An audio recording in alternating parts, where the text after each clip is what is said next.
बिस्मिल्लाहिर्रहमानिर्रहीम। अस्सलाम वालेकुम नाज़रीन, हमारे सीरियल प्रोग्राम फ़ैसले की घड़ी मां आफ्ताब मुगेरी। मां हमेशा चवंदो आहियां त फ़ैसला थियण खपनि कराची का कश्मीर, कश्मीर खां वरी कश्मीर ताईं। हिन वक़्तु तया त पाकिस्तान जे अंदरि महांगाई उरूज ते आहे। ॿिए तरफ़ हिन वक़्तु सियासी पारो बि वधंदे नज़र अचे पियो।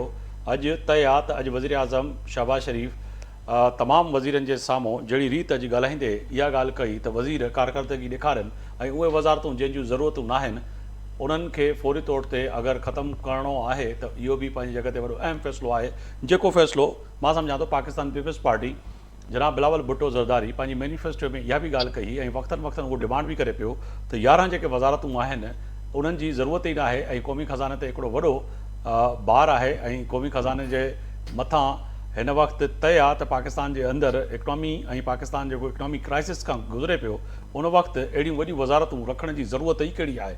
अॼु तय आहे त किथे न किथे शहबाज शरीफ़ यानी कि वज़ीर आज़म खे इहा ॻाल्हि बिलावल भुट्टो साहिब जी सम्झ में अची वई आहे त इहे वज़ारतूं कहिड़ी बि रीति ख़तमु कयूं वञनि। अगरि हिन वज़ारतुनि जी ज़रूरत न आहे त पोइ हिन वज़ारतुनि खे छो अॻिते वधायो वञे ऐं उहे वज़ीर जेके सम्झनि था त सिर्फ़ु पंहिंजी मरात हासिलु करण जे लाइ हिन वज़ारतुनि खे कंटिन्यू करिणो आहे त पोइ उहे सम्झी छॾनि त उहे वज़ीर न रहंदा।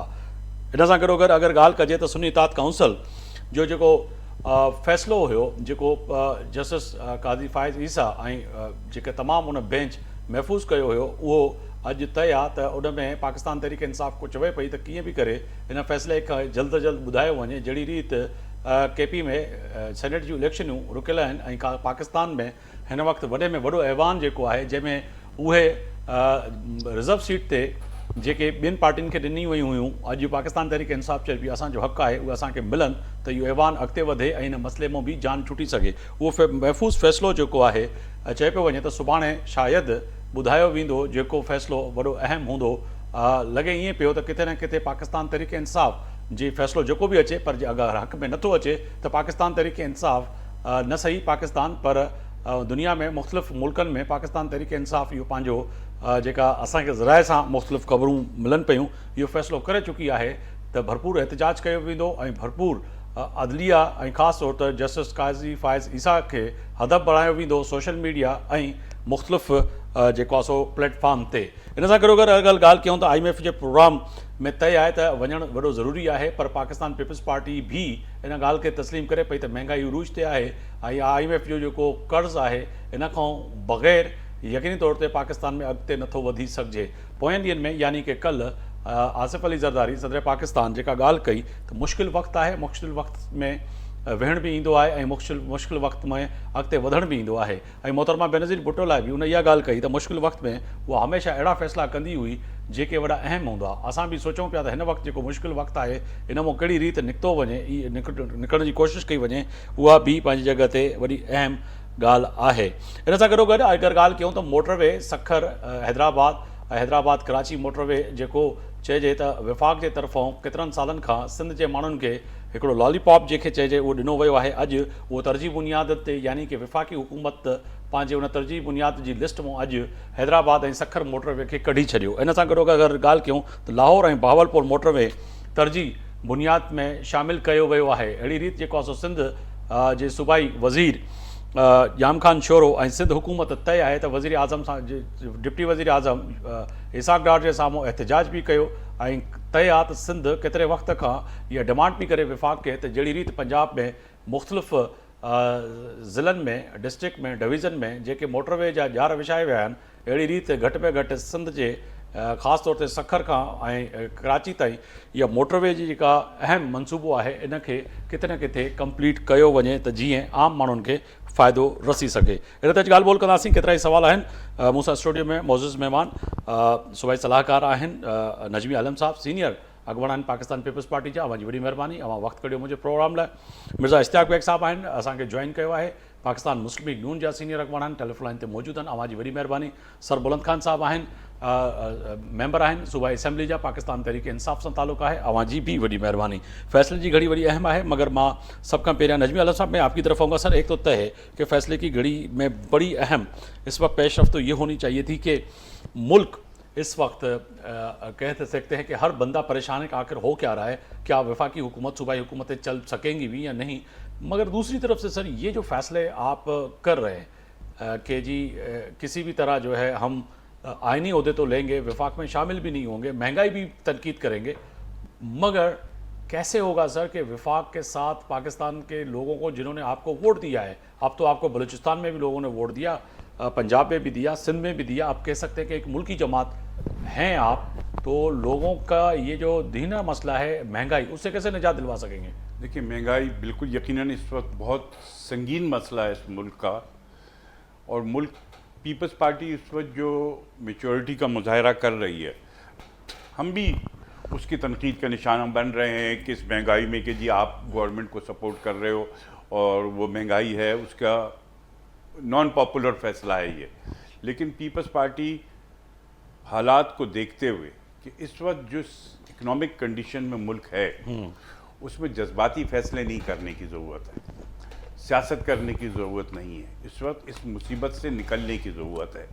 तो पीपल्स पार्टी बिल्कुल महंगाई पे भी बात कर रही है और मुस्तकिल तौर पे मियां नवाज शहबाज शरीफ साहब को सजेशन भी दे रही है कि भाई आप ये करें।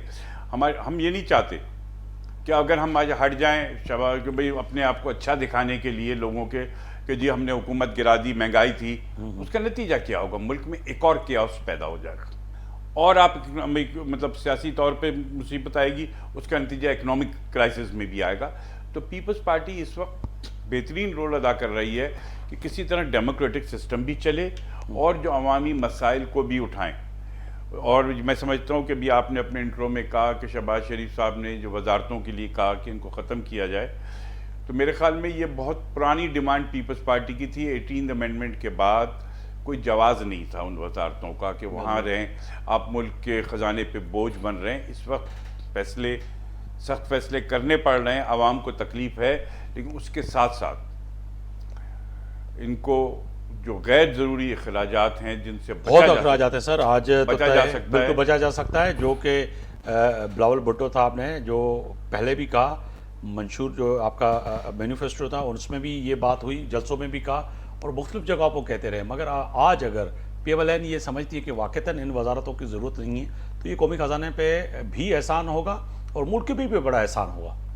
मेरे ख्याल में शहबाज शरीफ साहब अगर इतना अच्छा फैसला करेंगे तो हम भी उसको बहुत वेलकम करेंगे। ठीक है मिर्ज़ा साहब, बहुत शुक्रिया, आपने वक्त निकाला मेरे प्रोग्राम के लिए। सर ये फरमाइएगा, एक तो तय है कि फैसले की घड़ी है सर, फैसला होता हुआ नज़र आ रहा है। आज वज़ीर आज़म बड़े बरहम हुए सर, आज तो नाराज़ हुए वजारत तमाम कैबिनेट की उस मीटिंग में। आज तो उनको तो समझे कि मुल्क के सरबराह होने के साथ साथ एक बड़े मनसब है, आज समझे कि बड़ा डांटा कि नहीं जी अब ऐसा नहीं चलेगा, अब काम करना है, टफ टाइम है, 3 महीने में रिज़ल्ट दें, रिज़ल्ट जो नहीं देगा तो फिर यकीनन ही उसको फिर घर जाना पड़ेगा। और इसके साथ साथ ये जो वजारतें जो पीपल्स पार्टी का बड़ा अहम मुतालबा था, पहले 18 वजारतें 11 वजारतें, समझते हैं कि ये ख़त्म कर सकेंगे आप? जी हाँ, thank you so much Aftab साहब। पहले तो मैं ये आपको बतलाऊं कि 2 दिन पहले संडे को प्राइम मिनिस्टर साहब ने पूरा दिन कराची में गुजारा था जी, और यहाँ पे उनकी मीटिंग्स रही थी और उन मीटिंग्स में मैं भी शामिल था। और ये अल्फाज जो आपने अभी इस्तेमाल किए हैं कि जो आदमी ने डिलीवर नहीं किया, ये काम नहीं किया, उसको रहने का हक नहीं है, उस दिन भी पूरी ब्यूरोक्रेसी आई हुई थी, मिनिस्टर्स भी थे, I will not take the name, but वो बहुत बरहम हुए हैं। देखिए, प्राइम मिनिस्टर साहब is a doer, he is a workaholic, और उनके साथ वो आदमी नहीं चल सकते जो ओहदे लेके बैठ जाते हैं और वो पब्लिक के लिए कुछ करना नहीं चाहते। मैं खुद हैरान था जब संडे को मुझे ये पता लगा कि प्राइम मिनिस्टर साहब यहाँ पे 12 बजे पहुंच जाएंगे, मीन्स वो 10 बजे वहां से निकल गए थे। हालांकि पूरे हफ्ते जब एक इंसान सुबह से लेकर रात तक गए काम करता है तो एक होती है कि संडे को मैं थोड़ा सा अपने आप को रेस्ट दूं। ये शो कर रहा है उनके इंक्लिनेशन के, वो क्या करना चाहते हैं इस मुल्क के लिए और आवाम के लिए। और डेफिनेटली उनके साथ वही आदमी चल सकता है जो उसका पेस वो हो, जिसकी स्पीड वो हो और जो मुल्क के लिए कुछ करना चाहता हो। ये नहीं कि जी आपने जो पोजीशंस ले लें। मैं एग्री करूंगा आपसे, इस वक्त काफी मुश्किलात का शिकार है हुकूमत, महंगाई उसका सबसे बड़ा जो है सबब है। मगर शायद आपको ये पता हो, इस बार भी उन्होंने ये कहा कि हम आखिरी बार IMF के पास जा रहे हैं। बिल्कुल।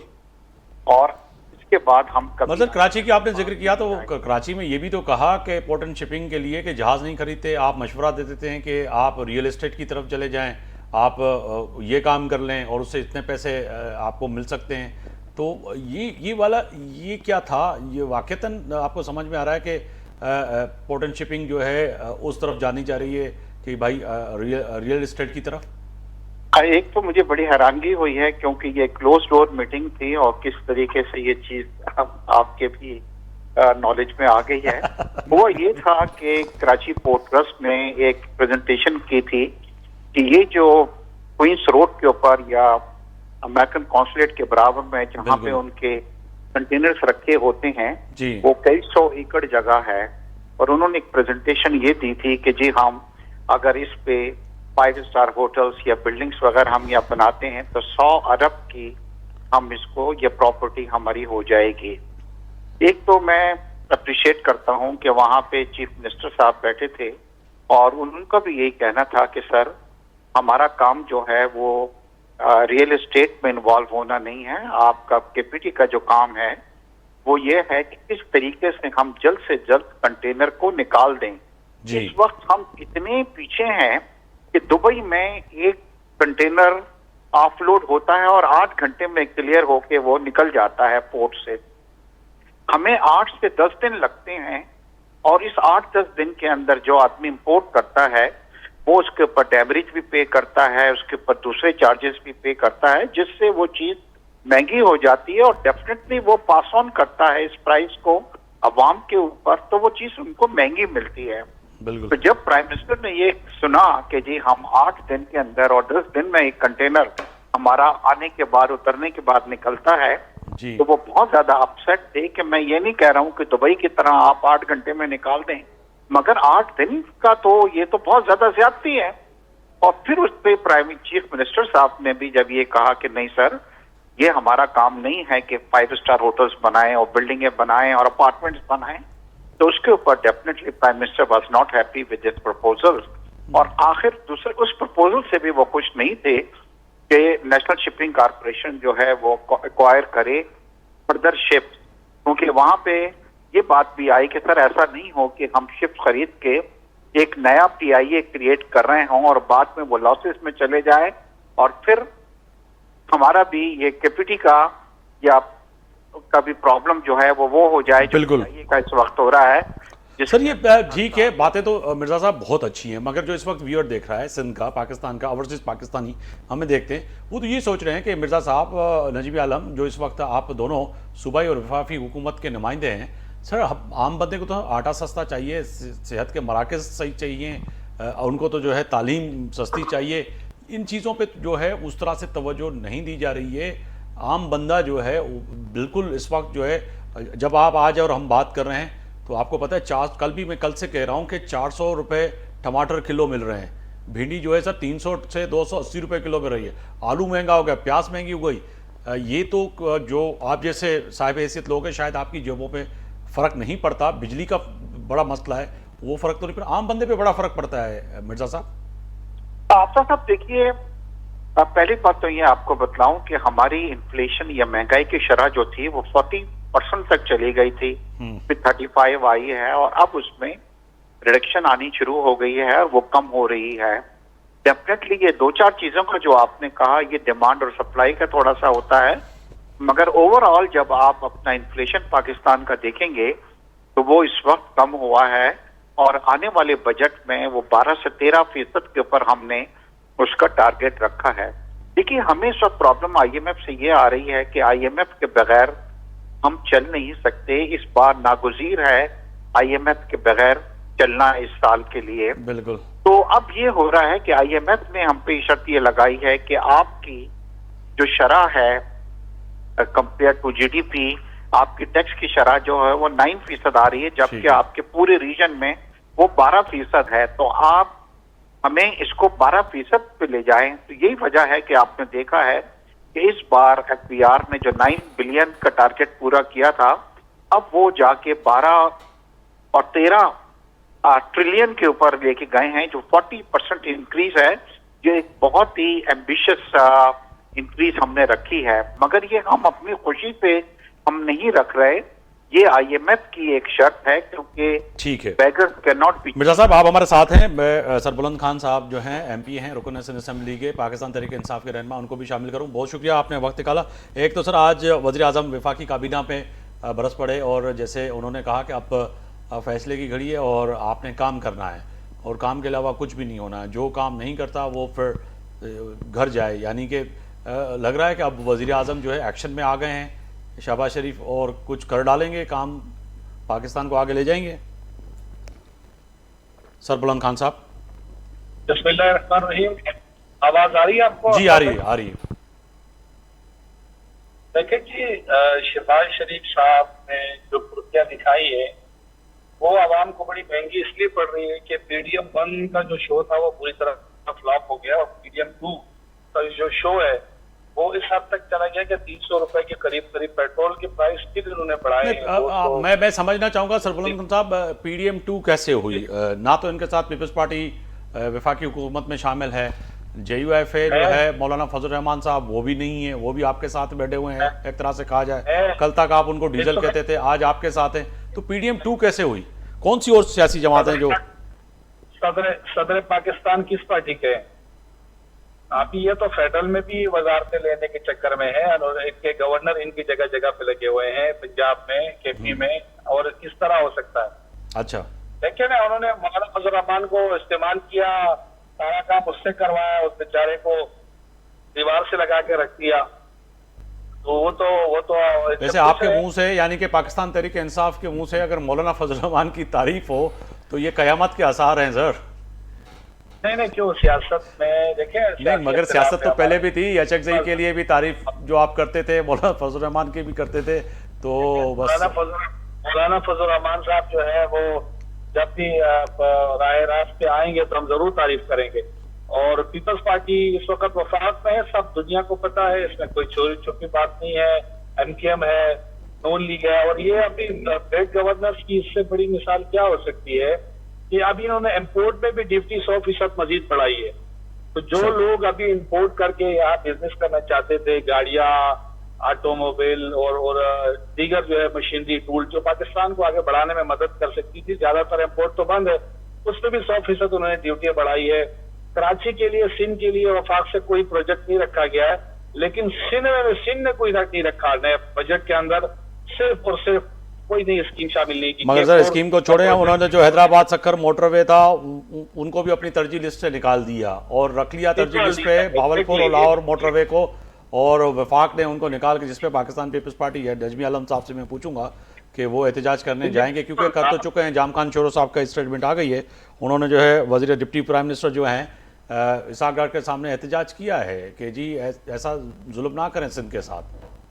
देखिए, ये तो वही वाली बात हो गई कि सर मैं तो सिर्फ मजम्मत ही करूंगा या एहतजाज ही करूंगा कि गवर्नमेंट से अलग हो जाए। इन्होंने सदारत नहीं दी, वो छोड़ दें और ये वो अपोजिशन का रोल अदा करें जो करते हैं, वो रिवायती जो अपोजिशन होती है। ये तो फ्रेंडली अपोजिशन में नहीं है, वफाक में शामिल है, हुकूमत में शामिल है, अलायंस में शामिल है, तो हम इसको ये तो नहीं कह सकते कि अपोजिशन में है या अलायंस में। और दूसरी बात ये, महंगाई का जो तूफान एक तो गुजर चुका, कहीं गुजर चुके, लेकिन जो अभी आने वाले चंद दिन है वो बड़े सख्त है, क्योंकि मजीद महंगाई का सैलाब आ रहा है। उसमें तावन अगर वफाकी, चाहे मिर्जा साहब शायद उस पर बात करें, उस पर तो तावन आपकी यानी कि KP हुकूमत करने के लिए तैयार ही नहीं है। अगर पाकिस्तान की हुकूमत और पाकिस्तान के इदारे कहते हैं कि जी दहशतगर्दों के खिलाफ ऑपरेशन करें, उस पर भी आपके वजीर आला गन्नापुर जो डंडा लेके पीछे पड़ जाते हैं। फिर सरहदों पे जो आपकी स्मगलिंग होती है उसमें रोकने में यकीनी तौर पे सूबाई हुकूमत नाकाम हो चुकी है। आटा स्मगल हो रहा है, डॉलर स्मगल हो रहा है, तो ये जो चीजें हो रही हैं तो ये तो फिर कहीं ना कहीं सूबाई हुकूमत की भी तो जिम्मेदारी है। आप इस बात को देखिए आफ्ताब भाई, दहशतगर्दी कई किस्म की होती है। इस वक्त जो है माशी दहशतगर्दी शुरू है, जो ये शहबाज शरीफ और उनके हवाली कर रहे हैं। बेइंतहा इन्होंने जो है महंगाई की हुई है, गरीब आदमी का माशी कत्ल हो रहा है, इसका जवाब कौन देगा? सवाल तो ये है ना, इसका जवाब कौन देगा? जो इन्होंने महंगाई का खान बना के रखा हुआ है, गरीब आदमी की पहुंच से दूर हो गई दाल रोटी, गरीब आदमी की पहुंच। ठीक है, मैं आप साथ ही रहिएगा। नजमी आलम साहब, एक तो तय है कि सिंध का ये बड़ा अहम कह सकते हैं कि सक्खर से लेकर कराची मोटरवे का जो मामला है सर, उस पर जाम खान शोरो साहब ने तो आज डिप्टी प्राइम मिनिस्टर के सामने, ईसागार के सामने जो है एहतजाज भी किया है और तरजीह बुनियादों से इसको निकाल दिया गया है। तरजीह बुनियादों पे कैसे वापस लाएंगे, क्या होगा, या किस तरह से पीपल्स पार्टी इस पर करेगी कोशिश? बिल्कुल उसको समझाओ, लेकिन अभी एक हमारे सरबंद साहब ने एक बात कही जी। कि सिंध के बजट में, मैं सिर्फ इनकी इतला के लिए इतना बता दूं कि शायद इन्होंने बजट पढ़ा हो कि इस साल के बजट मेंबर हैं उस पर बैठे हुए हैं असेंबली में। एजुकेशन और हेल्थ में अमाउंट बढ़ाया गया है, जो बड़े अहम तरीन दो महकमे, उसमें इस दफ़ा बजट बढ़ाया गया है, ये बात नोट कर लें। दूसरी बात ये कि मोटरवे, बिल्कुल हम इस पे एहतजाज करेंगे फेडरल गवर्नमेंट से, मोटरवे हमारा हक है, क्योंकि जो आप देखें जो भी तिजारत हो रही है वो कराची पोर्ट से हो रही है। सर वही उल्टा कानून हो उल्टा गया, कानून हो रहा है ना, उल्टा कानून हो कराची गया, पोर्ट जहाँ से से होती कराची है। पोर्ट से मैं पहले हम भी कह अयूब चुका खान हूँ की लाख मुखालफत करें। जी। अयूब खान ने पहले ही समझदारी की बात की थी कि Karachi to Hyderabad dual carriageway बनाया था, बिल्कुल, क्योंकि यहाँ से हो रही है। आप कहीं केपीके से आए, पंजाब से आए, तो अल्टीमेटली आपने यहाँ आना है, बिल्कुल। आप यहाँ पे इसको करें। अच्छा जी, देखिए प्राइम मिनिस्टर ने, मिर्जा साहब इस चीज़ को भी जो है शायद तस्लीम भी करें, जो मेरी जो वज़ीर आला सिंध ने और सिंध हुकूमत ने भी कोशिश की कि उनको यही समझाने की कोशिश की विफाक को कि देखिए जी, यहाँ से कंटेनर आप कह रहे हैं कि लियारी एक्सप्रेस वे आप समझते हैं कि इतना बर्डन या बोझ हैवी ट्रैफिक का बर्दाश्त कर सकेगी? मुझे नहीं आ रहा समझ में, क्योंकि सिंध हुकूमत ने भी कहा कि जी वो नहीं उठा सकती। वो नहीं उठा सकता, बिल्कुल आप सही कह रहे हैं। ये एनएचए ने भी कहा, मना कर दिया था पहले से ही, जब भी उस पर नहीं आ रहा। हाँ, नादरन बाईपास की तरफ से आप उसको डबल रोड कर दें, अच्छा कर दें, दैट्स गुड, और होना भी वहीं से चाहिए कि नादरन बाईपास से जाए, लेकिन लियारी एक्सप्रेस वे से जाए या नादरन बाईपास से या शहर के अंदर से, इवेंचुअली उसने सुपर हाईवे को जाके टच करना है। और आप अपने जहाँ से आपने हर चीज़ लेके जानी है, जहाँ हर चीज़ लेके आनी है, उसको नहीं करेंगे। भावलपुर टू लाहौर या ये कितना इसमें बिजनेस है, बिजनेस तो यहाँ से है। तो मैं बिल्कुल, जाम खान शोरों ने बिल्कुल सही किया, और हम भी इस पे करेंगे, चेयरमैन से भी बात करेंगे कि जी अगर जब हम इतनी साथ दे रहे हैं तो हमारा सिंध का हक है, बिल्कुल, को हम किसी सूरत दस्तबरदार नहीं होंगे। मैं समझता हूँ कि हमारे मुस्लिम लीग नून के भाई जो हैं, क्योंकि इनका ताल्लुक भी कराची से है, तो इश्तियाक भाई भी जरूर मेरी इस बात की हिमायत करेंगे कि नहीं, ये बनना चाहिए। करना चाहूंगा बिल्कुल। मैं मिर्जा साहब, आपको बड़ी हैरानगी होगी कि हमारा पोर्ट जो है वो मुश्किल से 8-10 घंटे काम कर रहा है। इसलिए कर रहा है जबकि 24 घंटे करना चाहिए सर जी।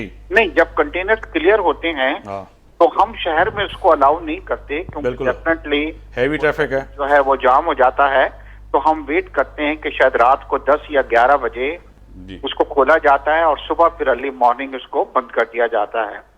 जब कंटेनर्स निकलेंगे नहीं वहां से, तो अंदर कंटेनर्स जमा हो जाते हैं और फिर इंतजार किया जाता है कि वो जनाब रात को 11 बजे, तो फिर रात को 11 बजे कंटेनर्स को हम दोबारा आगे की तरफ उसको निकालेंगे।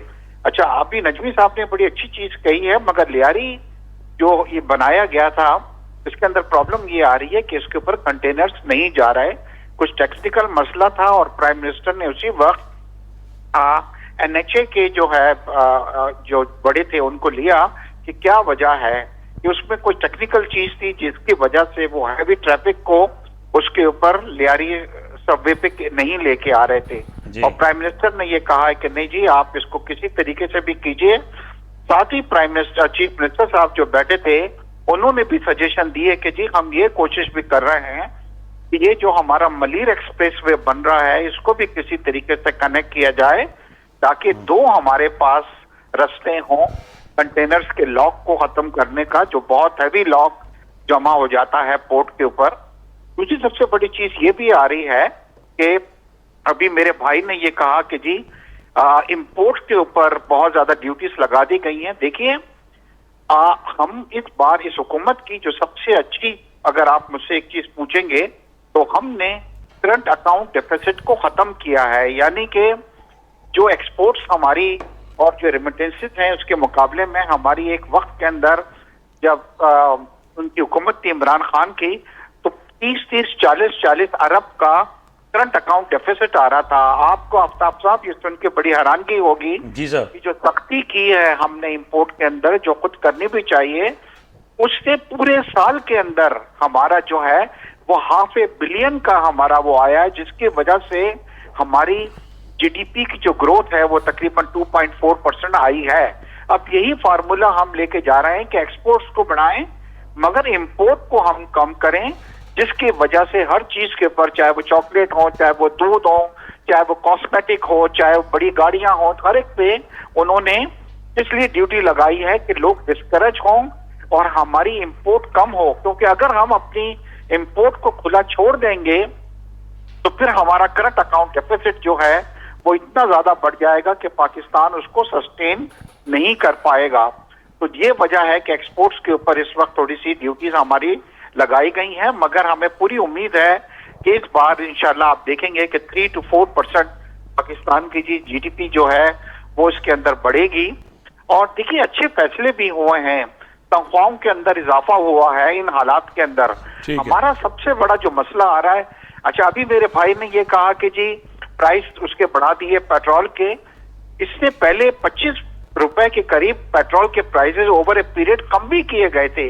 देखिए प्राइस जो पेट्रोल के होते हैं ये डिपेंड करते हैं इंटरनेशनल मार्केट के अंदर पेट्रोल। तो लेवीज पे चले जाएं तो फिर वो तो मिर्जा साहब फिर आपने इस बजट में जो है पहले भी थी, मगर वो उसमें तो इजाफा कर दिया ना सर, फिर वो मजीद तो हर एक के वक्त में था जी हाँ। उसको तो, और वो तो इसकी हमारे मस्ट होता है और आईएमएफ की ये शर्त है कि इसको आप लेके चलें। पर जी सर जो आप कह रहे हैं कि ये आज आपसे मुराद यानी कि आज प्राइम मिनिस्टर ने जो कहा ये आखिरी आईएमएफ का प्रोग्राम होगा जो हम लेने जा रहे हैं और लेंगे, वाकईतन ऐसे ही ये समझ में आ रही है कि सर मुझे भी देखिए, मैं वाइस प्रेसिडेंट रहा हूँ federation of Pakistan chamber of commerce का, कॉलम भी लिखता हूँ, मुझे कोई मैशियत की आप यकीन करें कि हमने तो वो बुरा वक्त देखा है आफ्ताब साहब कि हमें ये नहीं मालूम होता था कि कल सुबह उठेंगे तो पाकिस्तान जो है डिफॉल्ट कर जाएगा।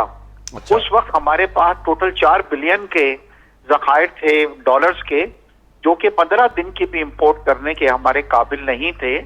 आज माशाल्लाह हमारे 9 बिलियन प्लस के स्टेट बैंक के हैं और 6 बिलियन डॉलर के जखायर जो हैं वो कमर्शियल बैंक में पड़े हुए हैं। 15 से 16 बिलियन हमारे पास हैं। हमारे हालात वो बहुत बेहतर हैं कंपेयर टू जब ये प्रॉब्लम हमारी चल रही सर थी। वो भी तो फिर दोस्तों का एहसान है ना, अगर आप यूएई चाइना इमरान भाई की बात से इत्तेफाक करते हैं कि पाकिस्तान एलसी कर जाए, जी। उनकी अब एलसी खुल रही है रेगुलर। अच्छा डिफॉल्ट कर जाए, आईएमएफ को वो कह रहे थे। और इस बार भी क्या हुआ है कि जनाब जाके अमेरिका में आईएमएफ के दफ्तर के बाहर मुजाहरे किए गए हैं कि जी आप पाकिस्तान के साथ जो है मुआहदा नहीं करें ताकि पाकिस्तान जो है डिफॉल्ट हो जाए। इस वक्त जो कि पीके के अंदर हो रहा है, जो दहशतगर्दी हो रही है, ये बतलाएं कभी कोई सूबा ये कहेगा। सर आप देखें कराची के अंदर सीसीटीवी जो है एसएसपी अली रजा को जिस तरह से शहीद कर दिया गया, मारा गया, उसमें भी कलदम तंजीम जो है टीटीपी का कहीं ना कहीं हाथ नजर आ रहा है, जो कि इस वक्त की खबरें आ रही हैं। तो पेरिनेट तो कर रही है, टीटीपी भी कर रही है, तालिबान भी कर रहे हैं और मुख्तलिफ जो मुल्क के चारों सूबों में इस वक्त सूरत हाल है। अगर सिक्योरिटी फोर्सेस शहादत ना दे रोजाना की बुनियाद पे, हमेशा सिंध की हुकूमत ने, जब एक वक्त था जब आपने देखा था कि एमक्यूएम जो है ये हरकतें कर रही थी कि 10 से 12 जो यहाँ पे बोरी बंद लाशें मिलती थी, कभी पीपल्स पार्टी ने तो ये नहीं कहा कि हम खिलाफ हैं ऑपरेशन के। ये तो केपीके जो है वो कह रहे हैं कि जी नहीं आप ऑपरेशन नहीं करें। रोजाना जो फौजी मरे हैं, कल भी एक कैप्टन और 3 उसके साथी शहीद हुए हैं, तो क्या इसके ऊपर ऑपरेशन नहीं किया जाए? मेरा ख्याल है इसके अंदर हमें, चाहे केपीके जो है वो एग्री करते हैं कि नहीं। सर मैं सरबुलंद खान साहब को इस पर शामिल करना चाहूँगा, आप भी साथ रहिएगा। सरबुलंद खान साहब ये कह रहे हैं कि मिर्जा साहब की आपने बातें सुनी है, मुझे रिपीट इसीलिए कर रहा हूँ कि वाक़ईतन कहीं ना कहीं आपकी हुकूमत यानी कि केपीके हुकूमत जो है साथ देने के लिए तैयार नहीं है। अगर कलदम तंजीम जो हैं उनके खिलाफ ऑपरेशन किया जाता है तो उस पर एतराज़ क्यों है? मैंने कहा कि अब कहीं ना कहीं रोज़ाना की बुनियाद पे हमारे अफवाज पाकिस्तान के जवान जो है वो शहीद हो रहे हैं। कल भी आपने देखा और पिछले दिनों आपने ये भी देखा कि एक सीसीटीवी की जो थे डीएसपी, मुझे बता रहे हैं प्रोड्यूसर डीएसपी थे वो, डीएसपी अली रजा, वो भी शहीद हो गए। तो सर कहीं ना कहीं पेरिनेट तो कर रही है यहाँ पे ऐसी कलदम तंजीमें, और जिनको आपने अपने हुकूमत में कई लोगों को माफ़ीनामा भी लिखवा के और सवाद और केपी के मुख्तलिफ सूबों में आपने कहा कि चले ठीक है जी आपको माफ़ीनामा है, बैठ जाएं। देखिए बात यह है कि सबसे पहले तो अभी मिर्जा साहब ने बात की है कि इंडस्ट्री और इन चीजों को हम लोकल, आप जब एक्सपोर्ट बंद करेंगे और लोकल आपके पास मैन्युफैक्चरिंग के लिए आपके पास एनर्जी है नहीं किसी इंडस्ट्री को देने के लिए, गैस ना आप दे दे, बिजली आपके पास नहीं है, जो आप फर्नेस ऑयल या डीजल पेट्रोल से दीगर रिसोर्सेज से अगर कोई मैन्युफैक्चरिंग करेंगे वो इतने महंगी है कोई उसको खरीद ही नहीं सकता, ना वो एक्सपोर्ट कर सकता है। तो आपने तो इंडस्ट्री को तो मफलूज करके रख दिया है। सर बुलंद खान साहब, मैं फिर यहाँ पे माजरत के साथ इसीलिए पीटीआई वाले दोस्तों से थोड़ा इख्तिलाफ करता हूँ। तो जब आपके वफाकी वजीर अली जैदी साहब झाड़ू और क्या कहते हैं जो चंदे के लिए लगाया था कि आपने वफाकी वजीर को जो पोर्ट एंड शिपिंग के बस आपने चंदा ही करना है, उसके अलावा कुछ नहीं करना, आपके पास जो प्लान था बड़ा, जो 100 दिन का प्लान था आपने नए पाकिस्तान का था, वो कहाँ गया? $200 बिलियन आने थे। वो जिम्मेदारी थी सिंध हुकूमत की, जो हमने इसी तरीके से फ्लड के सिचुएशन में हमने एक लेट्स क्लीन कराची के नाम से एक मुहिम शुरू की थी, जिसने कराची के मुखैर हजरात ने 11 करोड़ रुपए हमें दिए थे। उससे हमने नाले साफ किए थे। वो एक महीने की कैंपेन थी, कोई ज्यादा नहीं थी। ओवरऑल जो पोर्ट की मामलात थे वो उसमें आज तक कोई करप्शन का केस साबित नहीं हो सका या बेड गवर्नेंस साबित नहीं हो सकी है। लेकिन आप एनर्जी की बात कर रहे थे मेजर साहब, तो आज हमारे पास एनर्जी क्राइसिस तारीख का सबसे वर्स्ट जो है वो क्राइसिस है। उसका जवाब तो कोई ना तो शहबाज शरीफ दे सकेंगे ना इनके पास है। बताएं इंडस्ट्री इस वक्त किस हालत में है, आप जाएं इंडस्ट्रियलिस्ट को बुलाएं, उनका रोना धोना देखें। आज मैं बड़े इंडस्ट्रियलिस्ट काफी 2-4 से मिला हूं, जो उनके हालात थे, जो उनका रोना धोना था, जो एनर्जी क्राइसिस है, जो प्राइस जो हद से बढ़ गए हैं, वो किस तरीके से बिजनेस करेंगे, किस तरीके से मैन्युफैक्चरिंग करेंगे, कौन खरीदेगा उससे माल। दूसरी बात रहेगी पीके के हवाले से, देखिए जी पाकिस्तान कई दहाइयों से दहशतगर्दी का शिकार है, हम इससे इंकार नहीं करते, लेकिन हर चीज का पाकिस्तान एक जमहूरी मुल्क है और इसके अंदर तमाम सियासी जमातें जो पार्लियामेंट में है उनका इस्तेकार बनता है, उनका एक रोल है, उनको एतमाद में लेने की जरूरत है।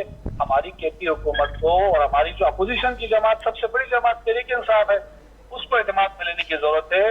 और अदरवाइज सबसे ज्यादा कुर्बानियां भी अगर किसी जमात ने अमन कायम करने के लिए दी है तो पीटीआई के लोगों ने भी अपना उसमें बड़ा रोल अदा किया है। केपी के अंदर हमारे दौर में बिल्कुल पुरामन हो गया था, किसी किस्म की सोजिश नहीं थी। आज इनके आते ही अमन अमान के सिचुएशन, ये जो दौरान में जो इंटीरियम गवर्नमेंट थी जो केपीके की, वो उनसे काबू नहीं हो सकी है। लेकिन अब मैं समझता हूँ कि ऑपरेशन अगर हो तो तमाम स्टेक होल्डर को एतमाद में लेके करे, ताकि हर जैसे सियासी उनको एक हिमायत हासिल हो, कहीं आपस में इस तरह की बात ना हो जिससे एक इबहाम की सूरत हाल हो। इबहाम की सूरत हाल ना हो, इसीलिए हम चाहते हैं कि जो भी स्टेक होल्डर है, इस तरीके से अगर सिंध में या कराची में अगर कोई ऑपरेशन होता है तो यहाँ की सियासी जो पार्लियामानी पार्टियां हैं उनको इत्मीनान से लेना बहुत। अच्छा, एक तो जुमले को दुरुस्त कीजिएगा, सिंध हो जब कराची कहते हैं आप दोस्त, तो इस पे बड़ा सिंध है, ये सिंध है, केपी और पेशावर हम नहीं कहते, तो लिहाजा इसको थोड़ा दुरुस्त कीजिएगा। आप भी रुकन है सिंध असेंबली के, सिंध असेंबली के रुकन है, तो इसीलिए मैं आपको दुरुस्त के लिए कह रहा हूँ कि सिंध और कराची ना कहा कर। मैंने कहा सिंध के शहर कराची, हाँ ये कहें कि सिंध का शहर कराची और सिंध के मुख्तलिफ अजला कह सकते हैं, तो फिर ये नफरतें बढ़ती हैं। शायद सिंध के लोग जो देखते हैं वो कहते हैं शायद। मेरे भाई ने अभी कहा कि जी वो पॉलिटिकल पार्टी से, आप क्या चाहते हैं, उनको पॉलिटिकल पार्टीज में गिन रहे हैं, वो दहशतगर्द ग्रुपों को, उनसे बात करें। आपने बात करके देख लिया तो स्वात में क्या हुआ था, स्वात में क्या हुआ था कि आपकी हुकूमत की रिट खत्म हो गई थी। ये उनके लिए सॉफ्ट कॉर्नर रखते हैं, ये कह रहे हैं हमारे दौर में कुछ नहीं था, आपके दौर में, इसलिए कि आपकी उनसे अंडरस्टैंडिंग है, आप उनको सबको पाकिस्तान का शनाख्ती कार्ड देना चाहते थे। जी इमरान खान साहब, तमाम जो लोग थे गैर मुल्की, उनको पाकिस्तान का शनाख्ती कार्ड देना चाहते थे, बंगाली और दीगर जितने सबको देना चाहते थे कि भाई इनको शनाख्ती कार्ड, बल्कि दिया भी, अगवानियों को देना चाह रहे थे। जी क्यों दिया भी, इलीगल लोगों को क्यों दे रहे थे? सिर्फ अपना वोट बैंक, या जिस स्कूल ऑफ थॉट से इमरान खान आए हैं वो स्कूल ऑफ थॉट इनको जनरल हमीद गुल ने दिया था, और ये हमीद गुल के स्कूल ऑफ थॉट्स के तहत ही सोचते हैं, चले इनकी अपनी थॉट नहीं है। नजमी साहब, मैं बिल्कुल वाइंड अप की तरफ ही जा रहा हूं, मगर ये बताइएगा कि जो कल मखसूस नशिस्तों का जो फैसला महफूज हुआ है, कल इनकाम है कि कल फैसला सुनाया जाए, मगर समझते हैं कि पीटीआई के हक में अगर नहीं आता, क्योंकि फैसला आना है उस पर तो हम बात नहीं कर सकते, मगर हक में नहीं आता, जो भी अदालत फैसला किया है, तो क्या होगा सर? पीटीआई समझते हैं कि वाकई पहले ही उनका सोशल मीडिया और चंद रहनुमा जो है पाकिस्तान को और इदारों को बड़े अल्फाजों से नवाजते हैं, तो एक अनारकी की तरफ जाएंगे दोबारा फिर ये? क्यों अनारकी की तरफ जाएंगे? फिर या तो आप कह दें कि जी हमें कोर्ट में कौन गया था? पीटीआई गई थी ना जी। हम तो नहीं गए थे कोर्ट में। ठीक मुस्लिम लीग नून तो नहीं गई थी कोर्ट में। अगर आपको किसी अदालत पे एतमाद नहीं है तो आपको उसमें जाना नहीं चाहिए था, मुजाहरे करते रहते।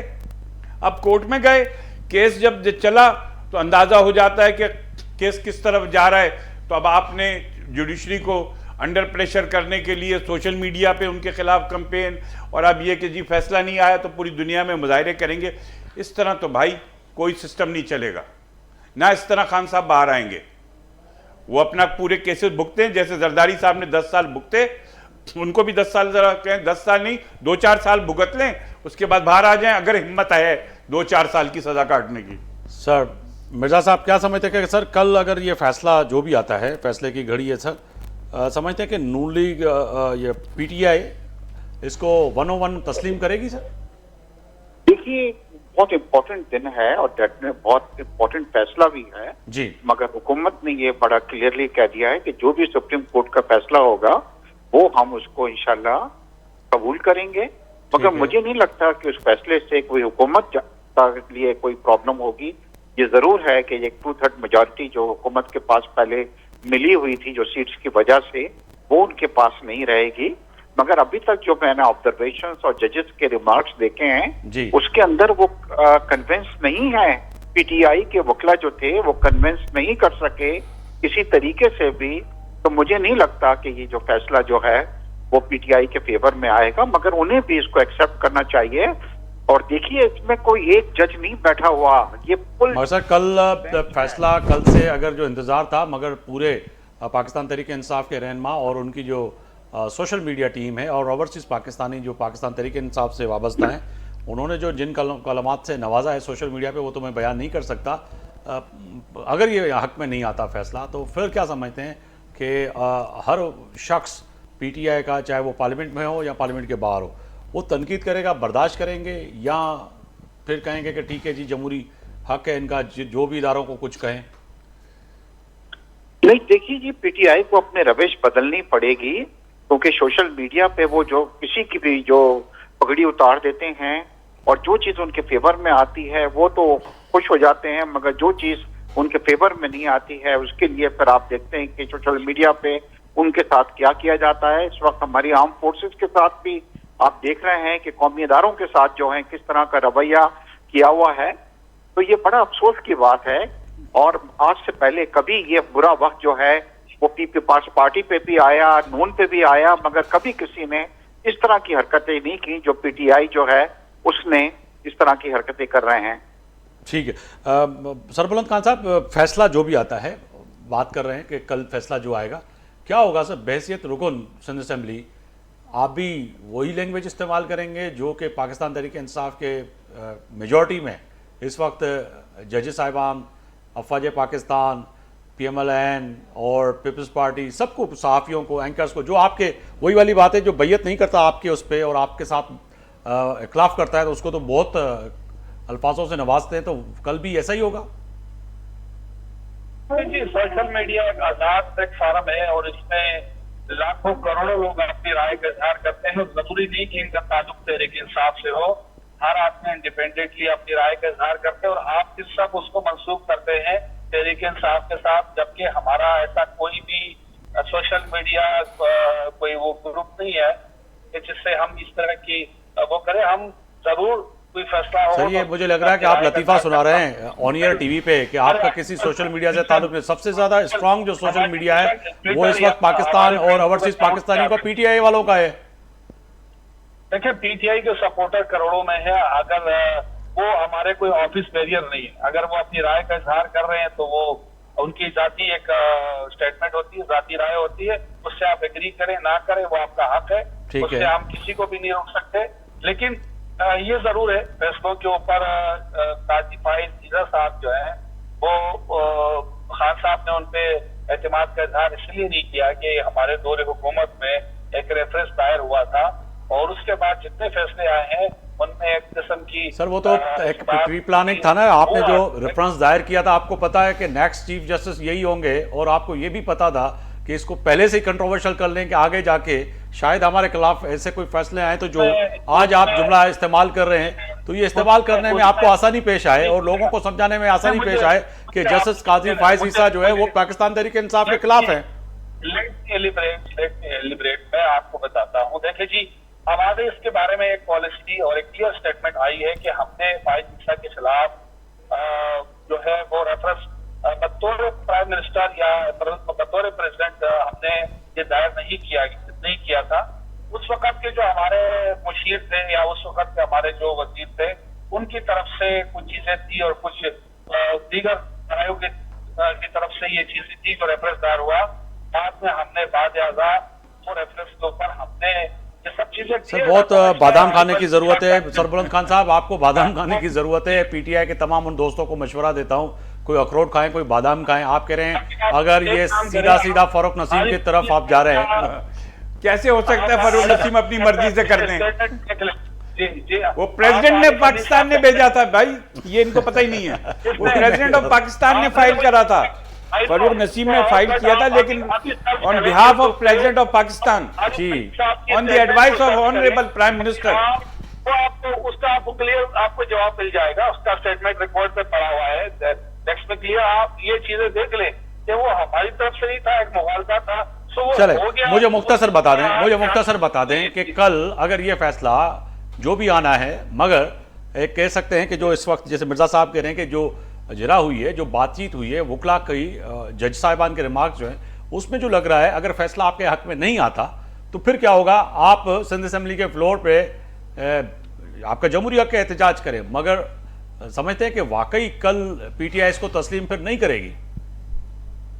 देखिए मेरी बात सुने, जितनी भी रिजर्व सीटें होती है वो उस जमात को दी जाती है जो जीतती है। डिबेट ये नहीं है, डिबेट ये हाई सुप्रीम कोर्ट का फैसला। सर फैसला हम ये कह रहे हैं कि उसको तस्लीम करेंगे 101 या फिर एक कॉमन बात करो नजमी भाई आपसे भी कि आपकी जमात जीतती है, क्या रिजर्व सीटों का हक आपका नहीं है? भाई मैं आपसे कब कुछ नहीं कह रहा, आपकी सारी सीटें आप ले लो, सिर्फ हम तो ये बात कर रहे हैं कि भाई क्या सुप्रीम कोर्ट के फैसले पे आप एक्सेप्ट करेंगे या ना करेंगे, सिर्फ ये बात कर रहे हैं। मुझे आप एक बात का जवाब दे कि जुल्फिकार अली भुट्टो साहब का जो अदालती कत्ल हुआ था, उसकी आज भी आप परसों उसकी जो है वो तफसीली फैसला है, आपने उसको पढ़ा है? बिल्कुल पढ़ा है, फॉलो भी कर रहे हैं। आया था चंद महीने पहले आता, आप उसको स्टेटमेंट के ऊपर उन्होंने कहा कि हमारी गलती थी, जब कोर्ट ने माना या नहीं माना? वो तो भाई हम जब से भुट्टो साहब को फांसी दी हम यही कह रहे हैं कि गलत की गई, उसका इससे क्या कंपैरिजन? हम ये नहीं कह रहे, आप देखें भुट्टो साहब को तो गिरफ्तार करके केस चलाया गया, आप खुद सुप्रीम कोर्ट में गए कि जी ये गलत हुआ है हमें दें। हाँ देखिए, अगर ये जुल्फिकार भुट्टो के केस को अगर मखसूस नशिस्तों के केस को मिलाएंगे तो कहीं कंपैरिजन खान साहब ये तो एक नाजायजी भी होगी, वो डिफरेंट केसेस है ना, वो अलग केस है, ये आईनी केस है। इस बात को रिकॉर्ड पे मेरा ये स्टेटमेंट रख ले कि अदालतें दोबारा लगेंगी और ये सारे अच्छा चले, फॉर सेक ऑफ आर्गुमेंट हम ये मान लेते हैं कल आपके हक में फैसला आ जाता है, तो क्या आप जस्टिस फायज ईसा से माफी मांगेंगे जिनकी आप लोग मुस्तकिल विरोध भी कर रहे हैं? फिर आप क्या करेंगे? इसका जवाब दें, माइंड अप की तरफ। अगर आपके हक में फैसला आ जाता है, जो अभी आपने बात कही, काजी फायज ईसा पे शक का इजहार किया, इसकी माजरत करेगी पीटीआई, उनसे माफी मांगेगी?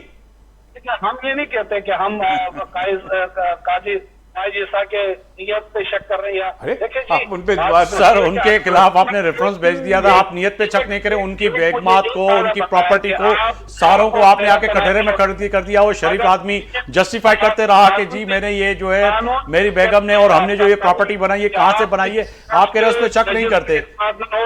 आप उस जजेस पर अदम एतमाद का इजहार कर सकते हो, आपको कानून और आईन चले। बहुत शुक्रिया सरबुलंद खान साहब आपका, आपने वक्त निकाला मेरे प्रोग्राम के लिए। मिर्जा इश्तियाक बेग साहब आपका भी बहुत शुक्रिया, नजमी आलम साहब आपका भी बहुत शुक्रिया। तया तो फैसले जी घड़ी में अॼु अहम ॻाल्हि कईसीं, पर सुभाणे जेको फैसले जो इम्कान आहे त सुभाणे उहो फ़ैसिलो अची सघे थो। त चीफ जस्टिस पाकिस्तान जस्टिस काजी फ़ाइज़ ईसा मखसूस नशिस्तुनि वारो जेको फ़ैसिलो महफ़ूज़ कयो आहे उन जी तकड़ आहे हिन वक़्तु पाकिस्तान तहरीक इंसाफ़ खे आइनी ऐं क़ानूनी इहा ॻाल्हि बि आहे त सुप्रीम कोर्ट ऐं हाई कोर्ट जा फ़ैसिला 2 खां 3 महीननि में बि अची सघनि था, पर हिन वक़्तु पाकिस्तान तहरीक इंसाफ़ खे जल्दी आहे त कहिड़ी बि रीति इहो फ़ैसिले जो जल्द अज जल्द ॿुधायो वञे जंहिंसां नतीजा साम्हूं ज़ाहिर थियनि ऐं पाकिस्तान तहरीक इंसाफ़ खे सियासत में अॻिते जीअं महाज़ मिले त उहो मुल्क जे अंदरि सियासत करे सघे। सुभाणे ते आफ्ताब मोगरी खे इजाज़त ॾींदा। अल्लाह हाफ़िज़। Thank you.